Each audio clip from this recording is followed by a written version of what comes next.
Hello, Heidi. It is such a great honor, and I'm so excited to have you on She Leads today. So thank you so much for joining. It is great to be here. Yeah. Happy Friday. Yes, happy Friday. So Heidi, you are a VC. You're a partner at Threshold Ventures, and you are on the board of many companies, including British media company DMGT, which is a public company, as well as private companies including Memphis Meats, Polar, Zooks, among many more. You also co-lead Stanford's Threshold Ventures Fellows Program in the MS&E department. And even before all of this, you co-founded a software company, TeamMaker, which you were the CEO for 12 years. It got acquired. And even before venture capital, you also were the head of worldwide developer relations at Apple. So such an exciting career that I'm excited to dive into. But before I've been around for a long time. No, it's amazing. So before we even get into where you are now, I want to take me all the way back to your childhood and just where you first saw glimpses of entrepreneurship in you and where you first saw yourself as someone who can build things. Sure. Well, I was really lucky in that my father was an entrepreneur.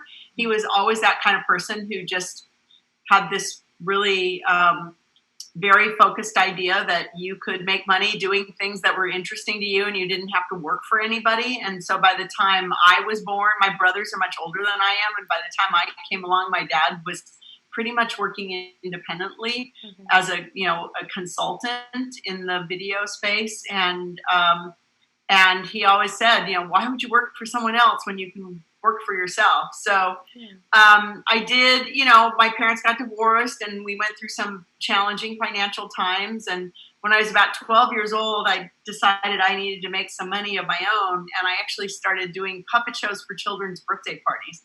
And I literally started when I was 12 years old. And my mom used to drive me to the shows. And sometimes the moms would answer the door and they were like, "Are you one of the guests?" And, "No, I'm your peer." Wow. And so it was pretty funny. It was pretty rinky-dink to start. But by the time I was a senior in high school, I was doing about 6 shows every weekend. And I was pulling in almost $1,000 a month, which in 1975, $76 was like, actually my first full-time job when I got out of Stanford also paid $1,000 a month. So, for perspective. Yeah. So I actually built that little business into a fairly lucrative business. Obviously not something I was going to continue as a career, but it taught me a lot about marketing, responsibility, showing up, time management, all of those things. It was a great little learning ground for a future. Yeah. That's amazing. I love it. And so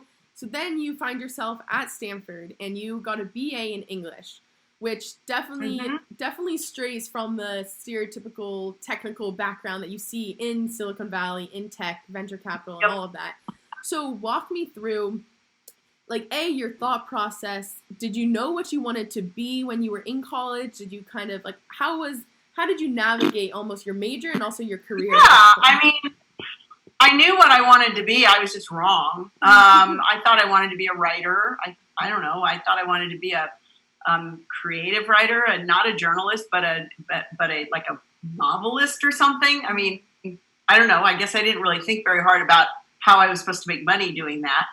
But I put myself through school, and so I had a job. I had basically about a 20-hour-a-week job as the production manager at Stanford Daily, and I had that the whole time I was at Stanford. And so I learned a fair bit about production processes of how to get paper out, and then when I graduated, there weren't a whole lot of jobs for creative writing majors, and there were a lot of jobs for technical writers, and so interestingly, my first job out of Stanford was as the editor of the company newspaper for what at the time was a very, very hot startup called Tandem Computers. It was a Kleiner-backed super hot startup. It spun out of, the founder was from HP, and a very high-flying company, and I joined it before it went public. So, not unlike what people do today, right? You get a fuzzy studies major and you find yourself at a tech company. Yeah. But I joined Tandem, and I did both writing for, I was the editor of the company newspaper and the writer and the photographer and the production manager. I was kind of one-woman shop. And then I also taught some of the entry-level courses in becoming facile with our word processor and our email system and things like that. And so what I realized when I got there is everybody who had the interesting jobs, they were either the engineers or the MBAs. And it was too late for me to be an engineer, I thought, especially since my undergrad I did take CS 106, but that was it. Yeah. So I decided that I would go back to business school. So I went back to Stanford Business School. And that's when really the personal computer revolution was really taking off. I was there 81 to 83. And I'm fortunate to have a brilliant programmer brother who unfortunately went to Cal, but that's okay. We'll let that go. Yeah. And he had started the company, actually. He had started writing this software product, but he didn't really want to run the company. He wanted to do the create the product. And so he and I joined together and I became the CEO, and that went on for 14 years. Incredible. From start to end.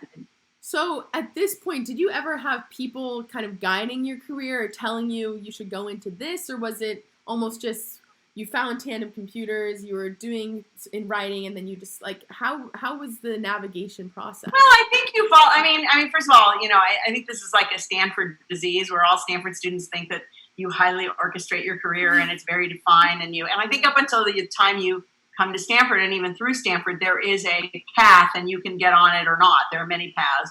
And I would say real life is very random. It doesn't follow those paths. And so for me, I wasn't really interested in computers, but as an English major and as a writer, it's hard for this generation to remember, but when I was a freshman at Stanford, we were using typewriters and whiteout, right? Yeah. When I took CS 106, it was on punch cards.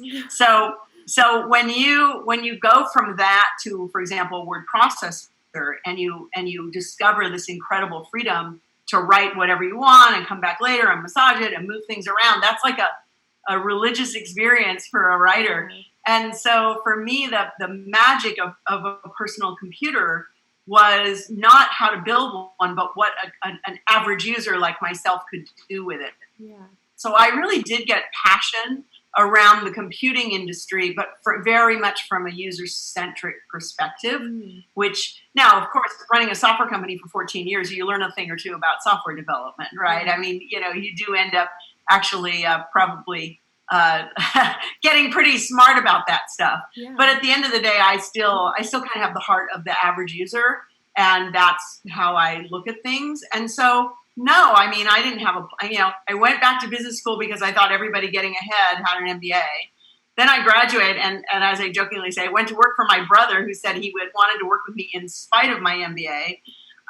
Then I was there for 14 years, basically, being the CEO of that company, sold that company. Yeah. By then I was pretty, well versed in the software development industry, and ultimately got hired by Apple to run developer relations, which was a kind of a natural progression. Yeah. But, went to a large corporation and I was like, okay, this is not for me. So I was there for a year. And during that time, as soon as I left, I got recruited onto some boards. There was one company, Great Plains Software. It was about to go public. It was acquired by Microsoft, but it at first went public. And the CEO there, Doug Burgum, who had gotten to know me as both a customer of their software and as the person running developer relations at Apple.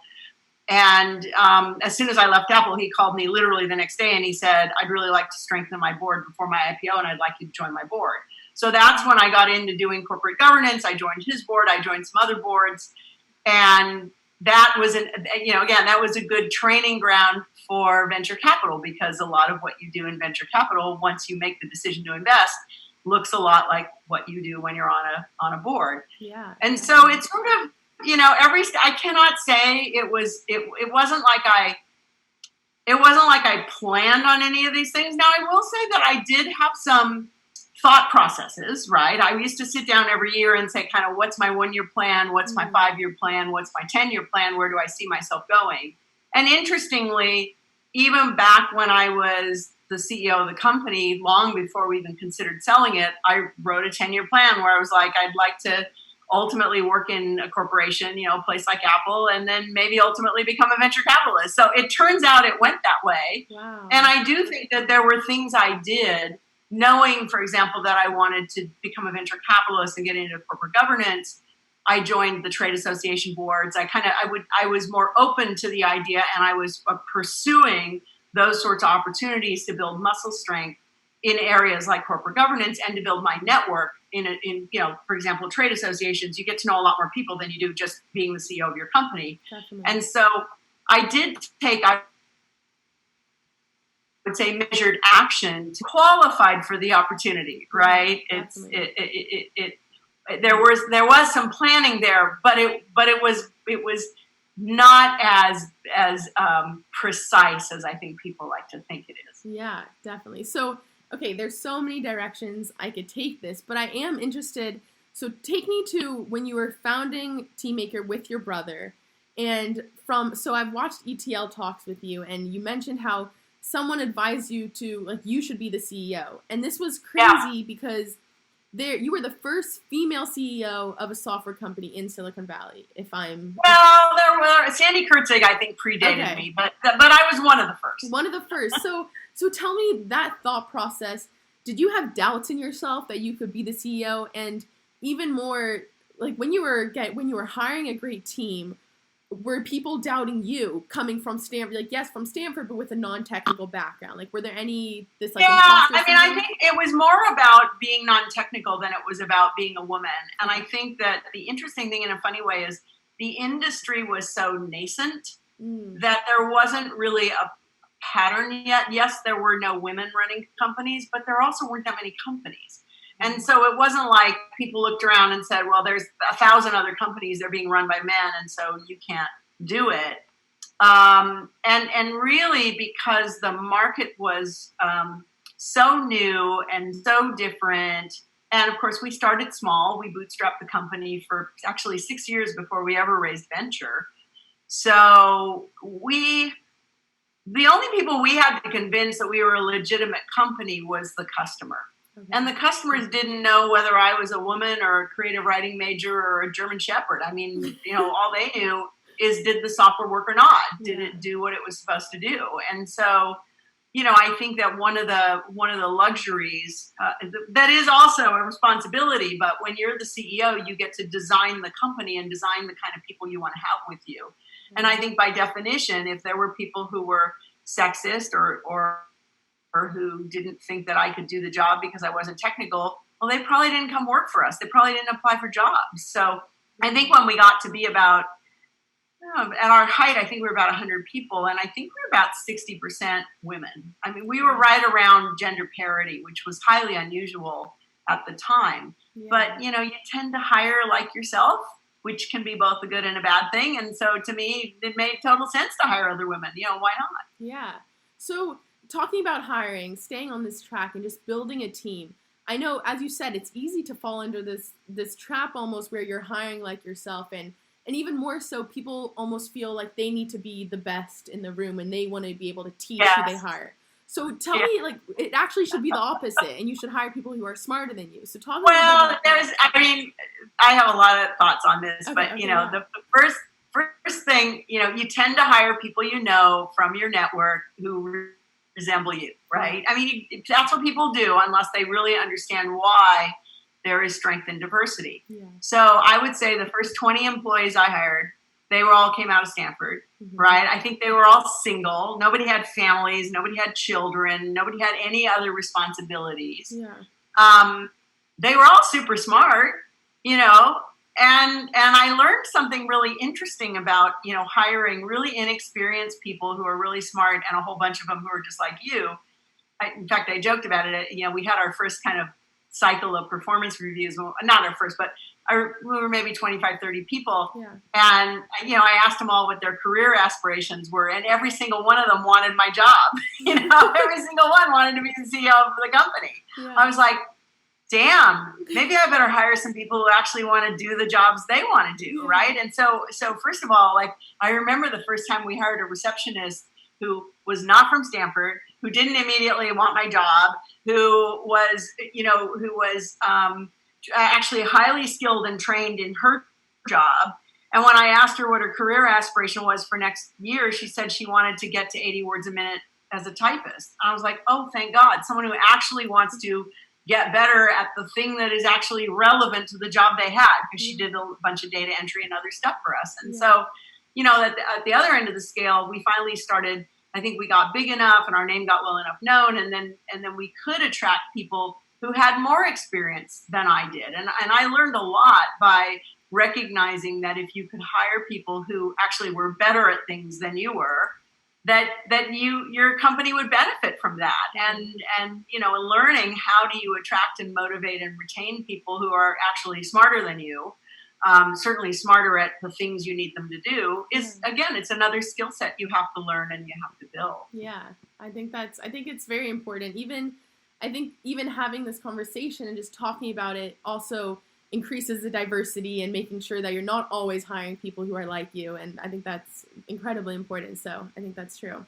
Well, and it also just, you know, there are so many, I'm such a huge proponent of it now. There are so many reasons why, you know, as they say in nature, diversity in the gene pool leads to stronger organisms. I mean, you have to have in your employee base a reflection of your customer and you know, the geographies you intend to be in and the demographics you intend to be in.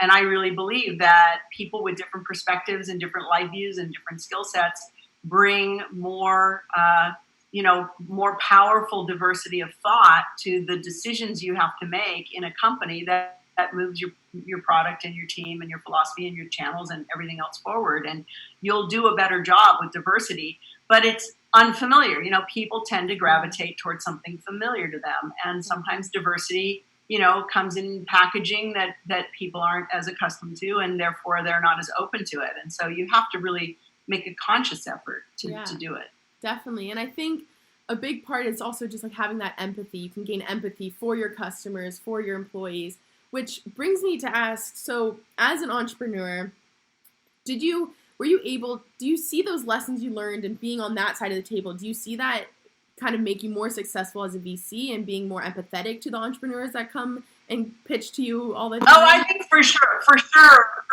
Absolutely. I mean, I spent, you know, 15 years of my life being in the CEO seat, and people think that's super fun. It's also really hard, and it's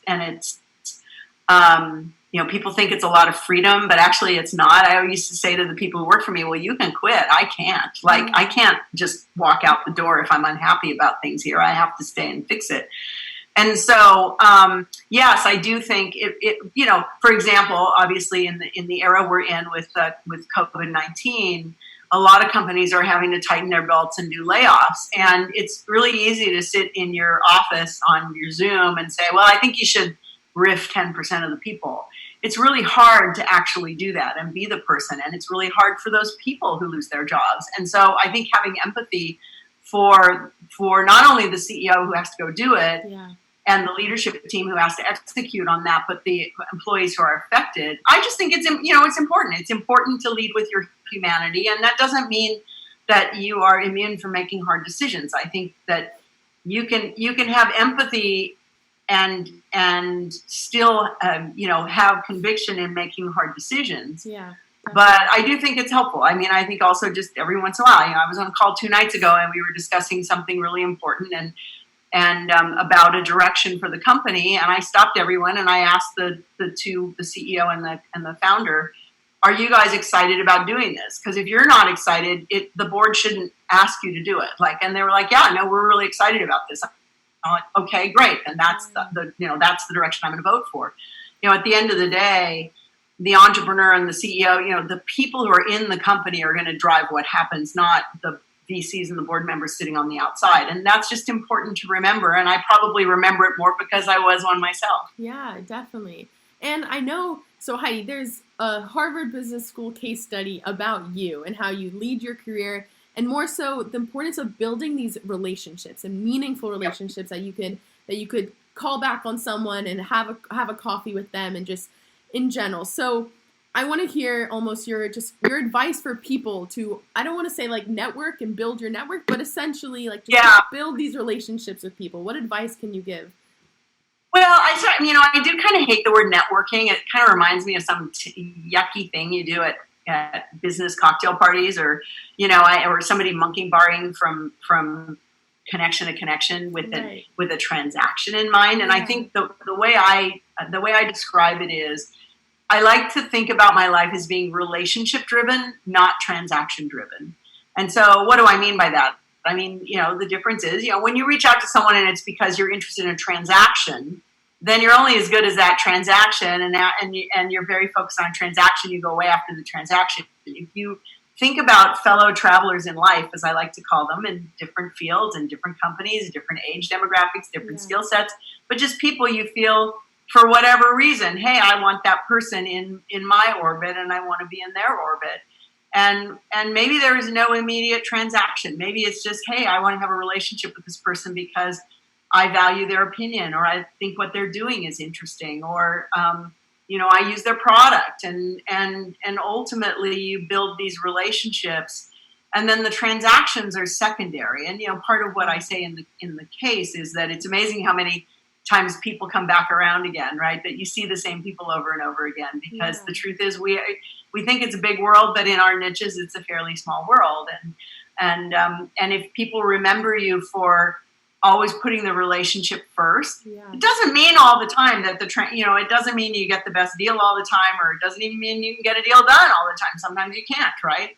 But if you're always thinking, I'm gonna meet you again, and you're going to judge me by my character and by what I did in this time and how I behaved, and did I do, was I upfront and honest and ethical and responsive, and did I, it doesn't mean I can't also get a good deal, but then you're going to be more inclined to work with me the next time around. And so that to me, and plus, actually, if you read a bunch of books about happiness, as I did when I was going through my divorce, one of them, I boiled it down to, happiness is about meaningful life and meaningful work and meaningful relationships. And, I think one of the things about tech entrepreneurship is very often you build those meaningful relationships through meaningful work with the people, and like I just had a couple people over last weekend who I used to work with at Teamaker. We sold Teamaker in 1994, right? 1994. Let's see. Most of your viewers or people listening will not have even been born then, and I'm still hanging out with those people, right? They're still my friends, because we went through this incredible thing together, and you really bond over those shared work experiences. And so, I'm just a big believer in that, and I think that one of the things I talk about, I think in the one of the speeches I've given in the past that's on, I think it's on the ETL site, but from about 5-6 years ago, is that looking for the maximal intersection of mutual need whenever you sit down and try to negotiate with someone, trying to figure out how you make the pie bigger so you can both win, how you come up with the best solutions, and how you try to solve their problem for them. It isn't all about you and your problem. It's how can I help you solve your problem too? Definitely. Will make for stronger deals and stronger relationships. So I'm just a big believer in that. Yeah, and also you mentioned in your talk how it's not only to people who you want value from. It should be anyone. When you go to Starbucks and you're talking to the barista, it should be anyone that you're talking to. It shouldn't just be this transaction. Yeah, I don't see any reason why people should be different. Right. Yeah. Exactly. Depending on the status or the importance of who they're dealing with. Like, I just don't get that. And I don't think it's a good way to live. I mean, I think it's just part of being a good human is as Bill and Melinda Gates say, all lives have equal value. I like to think that way as well. Yeah. So obviously in your career, you've often been the only female in the room, and you're almost used to that, where you're the only female, you're in a male-dominated space. And I talked to Tina about this, and it can often be viewed as a self-fulfilling prophecy where you think, okay, I'm the only female, and you kind of bring it onto yourself, which I resonate with that as well. Like, you shouldn't have that perception of yourself, because then that's kind of what gets projected. Yeah. So, I want to hear your perspective of being the only female in the room and your experience, and kind of how upcoming female entrepreneurs, like the outlook that they should have, and almost just in general, your experience and advice. Yeah, well, I mean, I do think things have changed a lot, and I'm very glad for that. And like I say, yes, 40 years ago, and sometimes 30 years ago, and even as recently as 10 years ago, there are cases where I'm the only woman in the room. Less and less frequent. And it's how I live my life. So to me, it's like I don't even notice it anymore. In fact, I was on a call yesterday with, again, one of the boards I'm on. It was a subcommittee. And there was only one man and there were 7 women. Because it was the senior leadership team. It was the head of HR, the CFO, and the general counsel, the CEO, one other board member, and me. Okay. And all of us are women except the CEO. And so I almost said something as a joke, and then I thought, nope, not going to call it out. I'm just going to enjoy this moment and not make anyone feel like this is odd, because this shouldn't be odd, right? Because if I were the only woman, I wouldn't say, hey, I'm the only woman. Exactly. So, I do think things are changing. First of all, it's not like you can hide the fact that you're a woman. It's not like you can go pretend to be different. I mean, we are who we are. And I think trying to constantly pretend you're something else is actually hard to do. It's like speaking a foreign language you don't speak that well. So I think that, the advice I give is I really say be yourself. And if you find yourself in an environment where it's a disadvantage to be a woman, you need to find another environment. Yeah. Because that is not the case in most places. In most places, I do believe that the companies that I work with, I guess by the very definition, if they're going to take our money and have me on their board, they're probably not afraid of having a strong woman in the room. And so I do think there are places where, bro cultures and subtle or even non-subtle harassment situations exist. And I think you either got to try to change it or you got to get out of there. Yeah, I agree. I think that's great advice. So before we finish with the last 2 questions, I do want to just ask you to explain your 20-40-60 rule, because I love that, and I think it's important that people know to be advocates. So yeah. Yeah, that's a great question to close on, and I do have to close on because I actually have a board call in 3 minutes. Yeah, so, that's totally fine. 20-40-60 rule, which actually Shirley MacLaine said it first, not me, but I've said it so often I think I come up ahead of her on Google results. And here's how it goes. At 20, you're constantly worried about what other people think of you. At 40, you think, I'm no longer going to give a damn what other people think of me. And at 60, you come to realize nobody thinks of you. And so what I love about that is it really is true. Most people are just really in their heads about themselves. Other people are not waking up every day. Even your mom's probably not thinking about you all the time. And so I think it is both. It means the responsibility is on you, right? Nobody's waking up every day going, I wonder if Heidi's getting paid enough. I wonder if she likes her job. I wonder, people do not do that. You've got to advocate for yourself. Yeah. But the flip side is you also shouldn't take yourself so seriously. Like, okay, you said something dumb at the meeting yesterday. So what? Like nobody really spends that much time thinking about you. And most of the time you agonize over yourself way more than you need to. So I say, you learn, if you make a mistake, you learn from it. If you need to apologize to someone, you apologize. You try to figure out how not to make that mistake again, but then move on. I think I see a lot of people do what I call endless spin cycle, where they keep going over the mistake they made in their head and going over it and going over. It's like, forget that. Yeah. There is no value to that. Learn from the mistake and then learn to put it away. And the more you can train your brain to do that, I think the better off you're going to be as well. Yeah, I think it's so true. I think it's a great piece of advice. Okay, final question. Well, yes, okay, make it fast. Okay. Because I get on this call. It'll be last. Okay, what is a fun or weird talent that you have that no one else really knows about? Well, besides puppeteering, which I already spilled the beans, some people know about this, but in my spare time, I make kiln formed glass. Ooh. And I really, really enjoy. Oh, in fact, I have a piece right here. Amazing! I didn't know you were going to ask me that. But, okay, so I make stuff that looks like this. Oh, that's so cool! Oh my goodness! And this, my fake background is making this hard to hear. No, I could see it. I think that looks amazing. Wow, that's one of my pieces. I love it. And I really enjoy doing that. And I was thinking I might try to fire up the kiln and make some glass this weekend. So I love it. Well, Heidi, I've absolutely loved it. Thank you so much for coming on the show. It's been great. That was a lot of fun. All right. Good to talk to you. Bye. Bye.